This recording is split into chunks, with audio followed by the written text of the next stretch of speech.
Okay, because so this guy's just going to make the turn. what's happening here? Well, a pineapple freighter from Honduras is going out to bring us more pineapples. Dole, Honduras, the name of the ship. Ooh. So they're holding us back here until he's out. Oh, so he's going out with a little guy telling him he can't be on that side. Yeah, be careful with that. Really? Sometimes. They don't like that. You're clear to go, just don't overtake her. All right. You're good to go, thank you. Second time in your breathe, second time in your breathe. It's outbound for the vessel. Oh, he thinks you don't have. Thinks you don't overtake her. You can't pass that. Let him go. 7 Avenue Bridge, working on the open right now. All right, thank you. My newest channel I just started watching. Ah, thank you. He watches our channel. Hey, I see the boys are up front. wave, What's up, guys? wave. Sheriff. Wow, that's the sheriff. Thank you, sir. Thank you. Have a great day.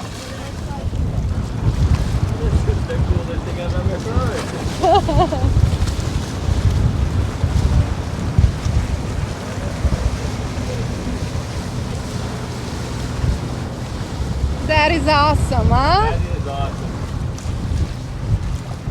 You're not thinking, don't film these people because sometimes they yell at you when you do.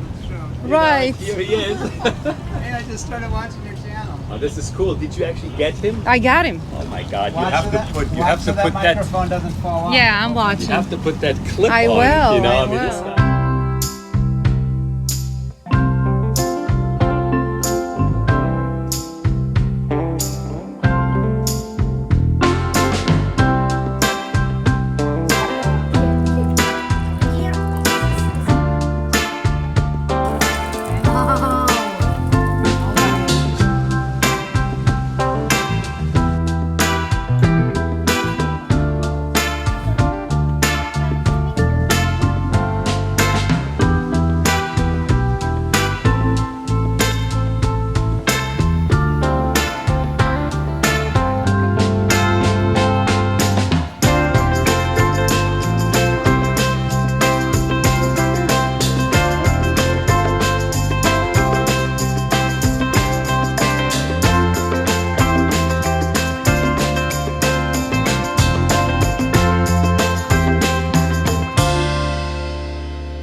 He's using the throttles to keep the boat, approach the boat at a very slow speed until it's almost stopped. And when I'm telling him that he's there, he's going to just jolt it back a little bit. Just push the throttles back ever so slightly back into neutral and then stop the boat. Now, as the boat starts drifting back on the current, he's going to push it forward again, just a little bit, you know, a couple of seconds and back into neutral. And that keeps the boat steady for at least, 10-15 seconds. And that typically, when you approach a dock, is all you need, especially if there's a dock hand there that you can throw a line to, or the kids can throw you a line after you step off. So this is just very important to be as precise as you can. Okay, I want to stop right here. Okay, starboard reverse.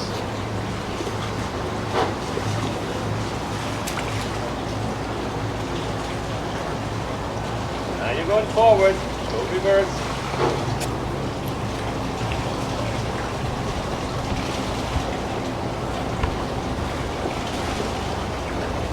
Okay, this is quite good.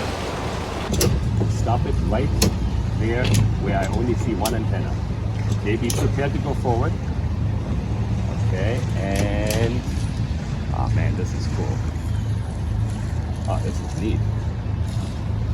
had any hair, you know, I could do this now. Oh, that's why you. Perfect. Okay, good. The mirror. Next. Really? We're gonna hit every boat. Every Not mirror. yet, but- No, this is it. We're stopping the boat like we are on a parking lot. Okay. And that, of course, is not so easy because we are not on a parking lot. The boat moves on the water, so it is not so easy to stop a boat precisely at that spot. But when you go into a dock, you have boundaries, you have docks, you have pilings that you cannot hit, or you should not hit. Let's put it that way. You know, and so this is basically the second best thing to do, other than going into a dock, is just trying to be as precise as you can possibly be, stopping the boat at that predetermined window, predetermined Antenna. whatever spots that we have, you know, and see if you can do this. Then we'll turn it around and do the whole thing on the current, you know, which of course adds a small detail to it, you know, that you're not having all that much steerage, because when you're on the current, well, the slower you go, the less maneuverability you have with the steering wheel. That's when the throttles come more into play. Okay, now let's see what we're gonna do here. How can I see myself? How can I see myself? Okay, well, I see myself here. Let's see, one, two, three, stop. Okay, ever so slightly, about 10 inches, foot, and stop it. Right there. All right. Oh, I'm impressed. This is good. Okay, we're going to turn the boat around this way. We go relatively close, because remember now there's not much current here, but the wind is going to push us this way. So the further there you start, the more room you have to maneuver. And we're going to turn it around over starboard. And give it a little more forward. You're down to 0.4.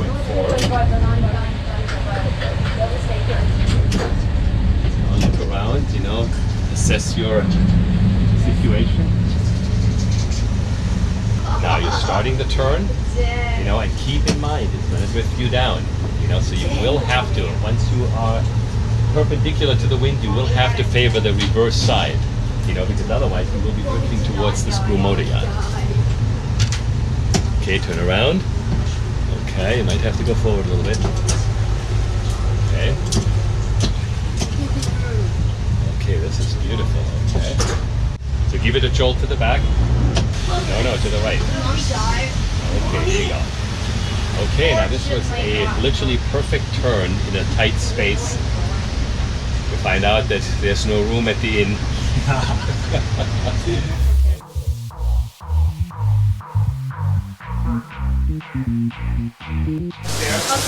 Okay, so we were supposed to be leaving the marina here, and as you might be able to hear and see, it is an absolute downpour, and this is what happens. Let's Not happen. Okay? What happened? Take a picture of this real quick. Yeah, take a picture. There is a leak up there. There's another one here. Here's an important one on the Raymarine Autopilot. This is your Autopilot. And I can see wind vane here. This is a very good sign that that's there. But what I'm going to show you here is the fact that the steering wheel is all the way over. This is your rudder angle indicator. Basically what we're seeing here now is three instruments. This is the Autopilot, you know, with all the functions on it, which we will go through in a little while. And this here is a combo instrument that shows a lot of different stuff. This being one of the more popular screens for it, you know, because it shows not only where the wind comes from, but also the wind strength. It has the speed on it and it has the depth on it. Now I'm assuming that this being a brand new Leopard, like they've all been over the last 20 years, that these 2.6 feet are measured from below the keel, underneath the keel. You know, so basically what this means, you have 2.7 feet of water under the keel before the boat would be sitting on solid ground. Okay, speed is 0 because we're sitting at the dock. We'll have to see if this works or not. There's a little pedal wheel in one of the hulls. I forgot now which one. The 45 has that wheel in there, and if you sit at a marina long enough, it collects growth, little barnacles, little whatever gremlins, and it will not show any speed. But it can be pulled in, it can be cleaned, and we will do that. But let's just see, maybe we get lucky and it starts off right away.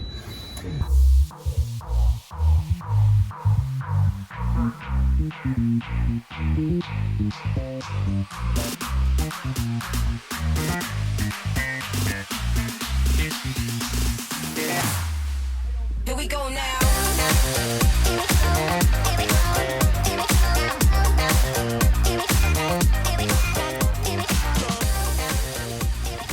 This is our very first anchorage.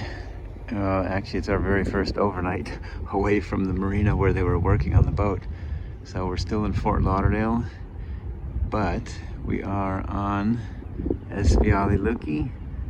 And as you can see, this is a lovely anchorage. This is not that far from the Fort Lauderdale airport. This is a place called Lake Sylvia. Is part of the red right return. Remember when we talked about yesterday about the red right return? You're going into something, into a harbor, into a river, into a basin. Red right return. But this becomes very confusing because you see the other red ones.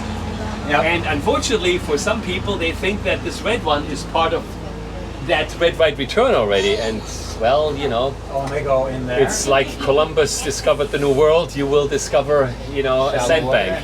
Yeah. And of course there's even a danger sign in there, that shows that you shouldn't. But at high tide, small boats can make it easily.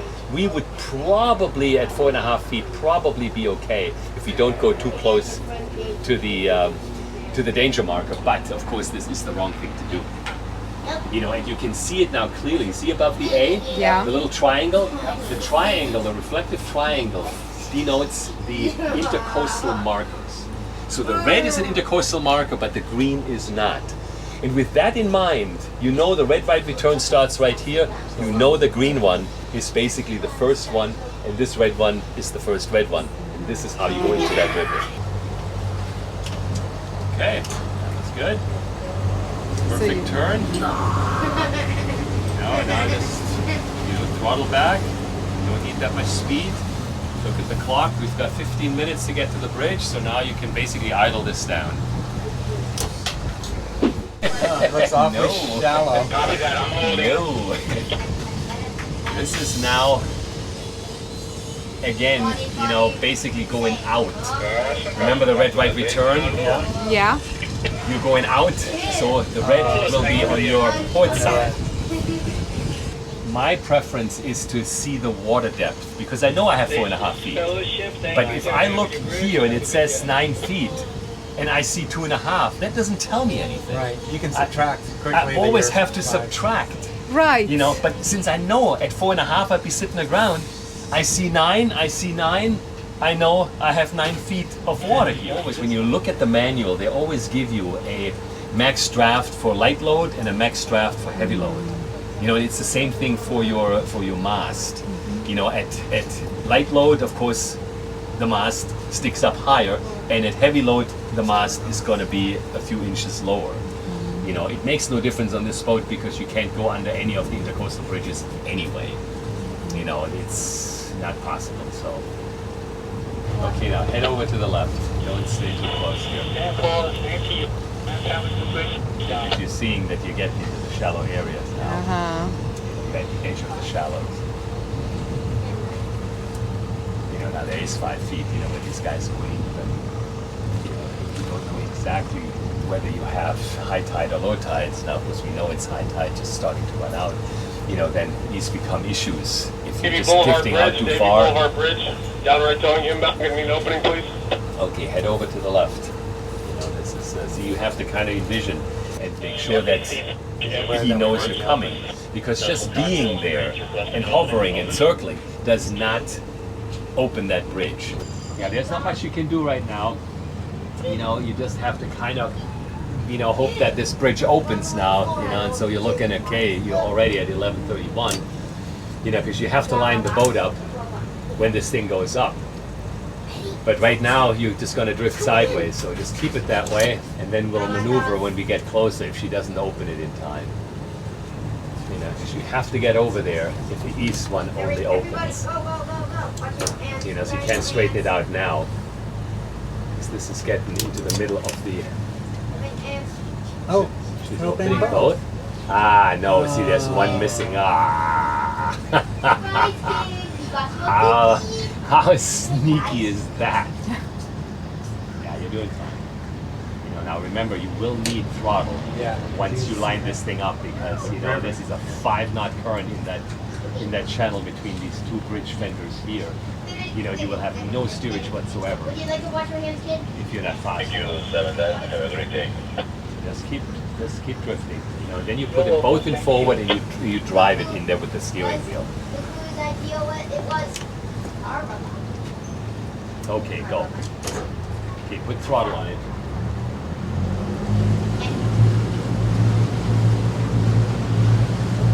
Fine. Guys.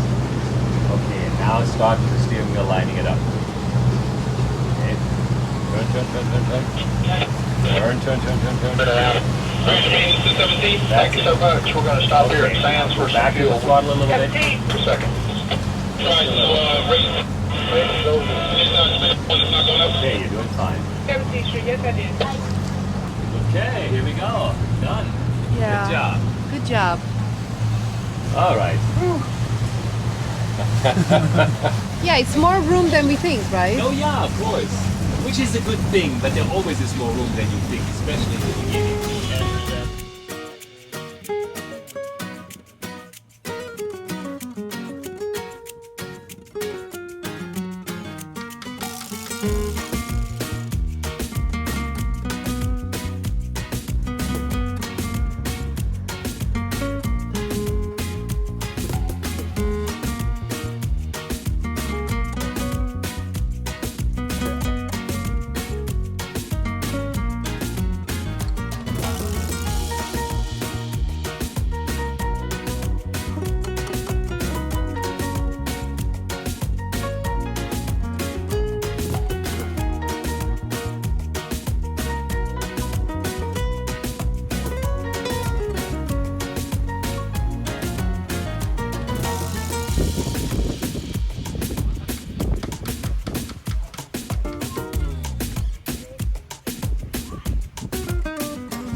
This is an absolutely perfect sailing day.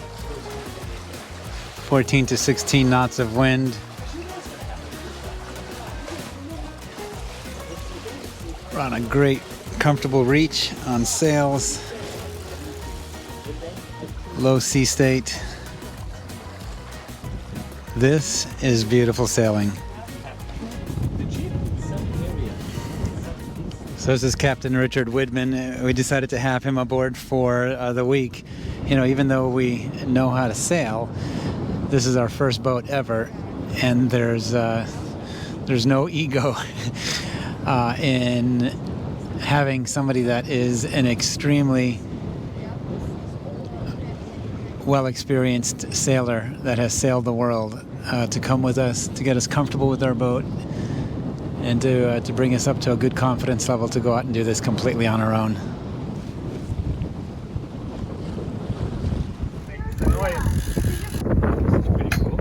What fish is that? Have some feelings. Hey, it looks like we could eat him. Is he red? Yeah, he's not a white meat fish. Oh, really? Yeah, it's kind of neat. We'll see. Okay.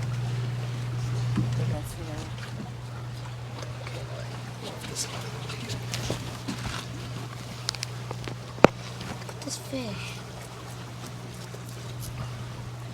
Do not blame me if my hands smell like fish. What? You picked it up. Ooh, it's bloody. Where? Oh, it could be white meat. Yeah, it is kind of, sort of. Be sharp. Do you have a sharpener? I Yeah. You do? If you do, then that's a good thing. If Sharpen not, then you always. have to buy one. You know, because these knives, they only last, you know, a fish and a half, maybe 3. What? Oh. Yeah.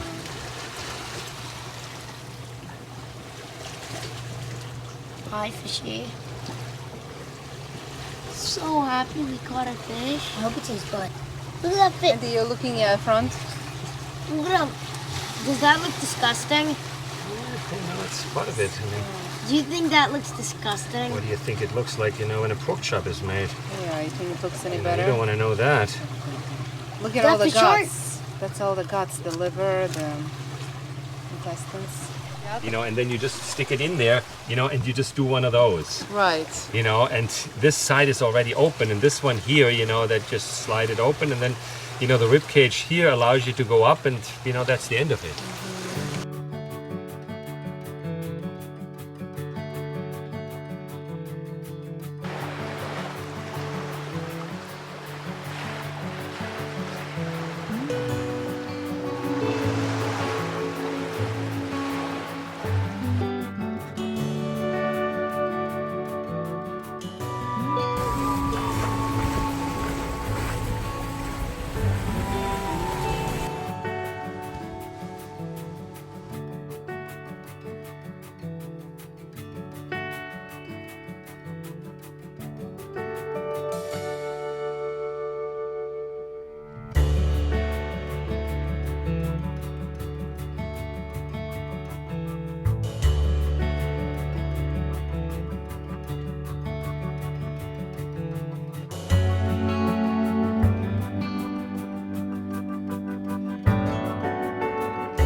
We are just off the coast of South Beach here in Miami. We are literally going through a mooring field of cruise ships everywhere. There's 8 of them out here.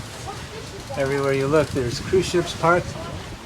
We put our line out for a little fishing, and within Looks like some kind of 1 minute, we caught a fish. That's a big one.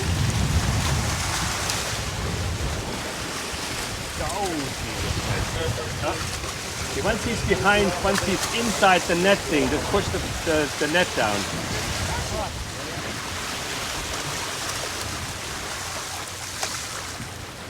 There you go. There you go. Scoop him up. Scoop him up. Okay. Whoa, he's big. Is he a big one? Is this a snapper? Oh, it's a barracuda. Oh, so he has to go out? This? Yeah. Yeah, we don't want. Okay, here, call the bridge. 17th Street Bridge, 17th Street Bridge, 17th Street Bridge. This is inbound sailing catamaran OliLuki, requesting your next opening.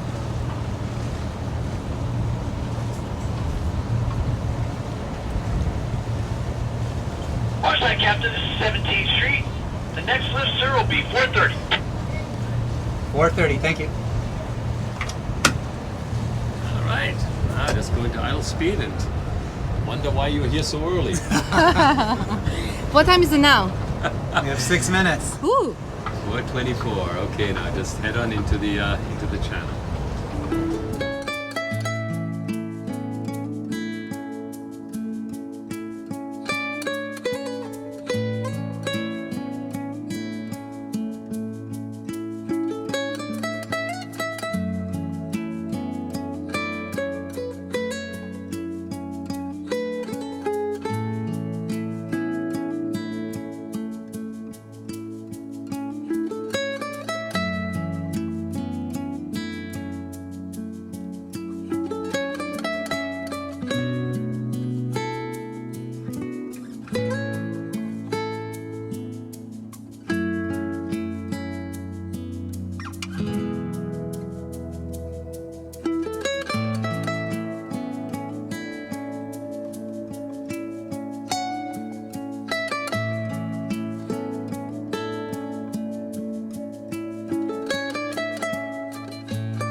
finish that cleat hitch. Okay. You do a 360, Okay. okay, in an ideal situation. Then from there, you go over the cleat, under the cleat, and twist that line so that when you're finished, you have a parallel dock line sitting on top of your cleat, okay? And again, the wrong way would be to do all this correct, twist it and pull it in. This is not correct, okay? It will hold for most parts, you know, and you will still see even professionals on the dock to just not pay attention and do this, but this is not correct. The correct way is to twist it the other way so that you have those two lines, your working end, parallel with the end that comes up from underneath the cleat. Okay, so this is a perfect cleat hitch. And it is meant for a dock line that goes aft, not forward. If this was going forward, you see this is already loose. You know, it holds nothing, so we don't want to do that. Again, exceptions do exist. You know, sometimes if there's obstructions there and, you know, it would chafe somewhere, you can do this, but you're not supposed to. You know, and from there you can do it. You know how to do it from here, right? Yes. Hold the two parallel ones and pull on the long end, and there you are. It's a smaller one. Yeah, well, it's a small bowline, but, you know, you're small. So that's okay. We can do that.